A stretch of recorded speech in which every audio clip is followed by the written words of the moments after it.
Oh, iya.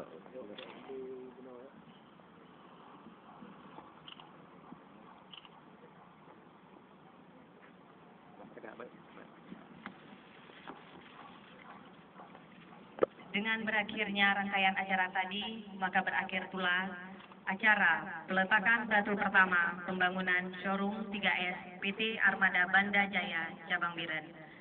Saya selaku MC mohon maaf apabila terdapat kekurangan.